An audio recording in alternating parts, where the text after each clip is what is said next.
अस्सलाम वालेकुम दोस्तों। मियाँ वाली शहर से 20 मील के फासले पर एक छोटा सा कस्बा है काला बाग। इस कस्बे में पाकिस्तान बनने से पहले केलों के बेशुमार बाग थे। केलों के ये बाग दूर से स्याह रंग के बादल दिखाई देते थे।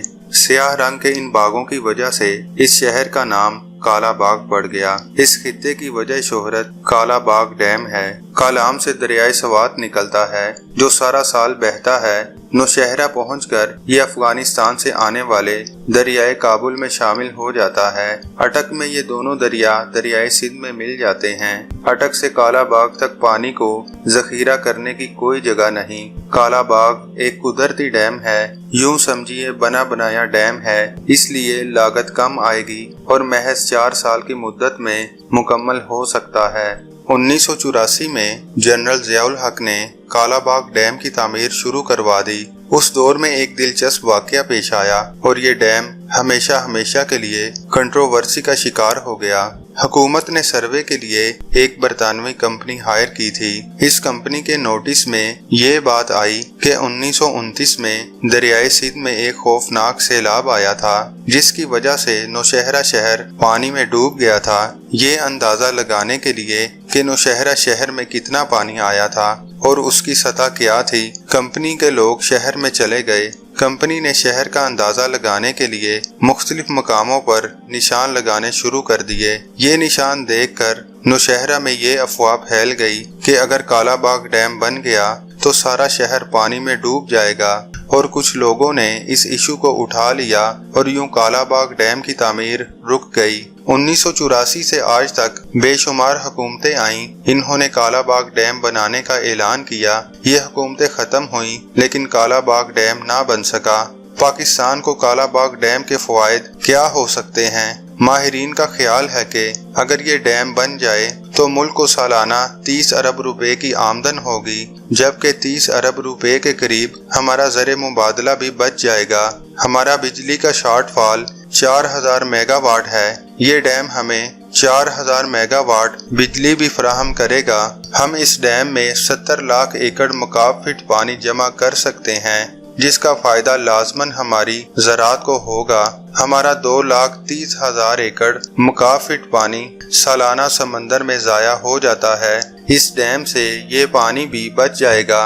इस डैम के भर जाने की सूरत में KPK की 7 लाख एकड़ अराजी सैराब होगी और सिंध की 10 लाख एकड़ अराजी सैराब हो सकेगी।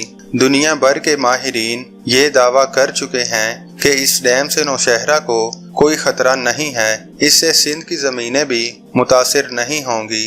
हकीकत ये है कि काला बाग डैम नौशहरा से 110 किलोमीटर दूर है और नशेब में है। अगर ये डैम भर भी जाए तब भी नौशहरा इससे 60 फुट ऊंचाई पर होगा, तो वो डूब कैसे जाएगा? सिंध की सादा आवाम को खौफ दिलाया गया है कि अगर ये डैम बन गया तो समंदर में गिरने वाला पानी कम हो जाएगा और इसके नतीजे में समंदर का पानी आपके इलाके में आ जाएगा।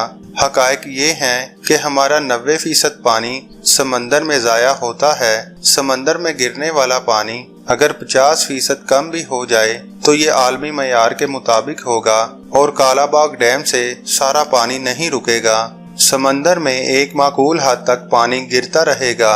वैसे भी सिंध और कराची समंदर से 7 मीटर ऊंचाई पर वाक़े हैं। इस बात का कोई इम्कान नहीं कि समंदर का पानी कराची में आ जाएगा, लेकिन ये ज़रूर है कि काला बाग डैम बनने से सिंध की 10 लाख एकड़ अराजी सैराब होगी तो सिंध का हारी खुशहाल होकर जिंदा हो सकता है।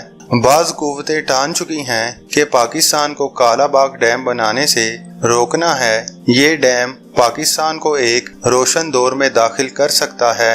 चुनाचा इसके खिलाफ एक जज्बाती माहौल बना दिया गया है।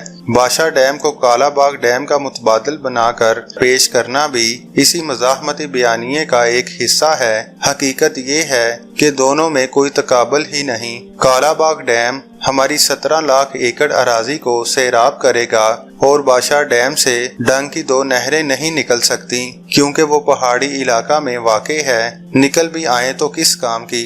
जोग्राफियाई समझ बूझ भी कोई चीज़ होती है। اور یہ اس وقت پاکستان کی سب سے بڑی ضرورت بھی ہے، کیونکہ اگر یہ ڈیم نہ بنا تو پاکستان بجلی کے بحران کے ساتھ ساتھ قحط سالی کا شکار بھی ہو جائے گا۔ تاہم فی الوقت قوم کو چاہیے ایک بہتر پاکستان کی تعمیر میں اپنا کردار ادا کرے، ورنہ ایک بدترین قحط اور بحران ہمارے منتظر کھڑے ہیں۔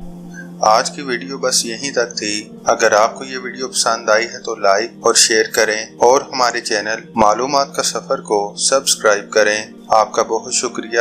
اللہ حافظ۔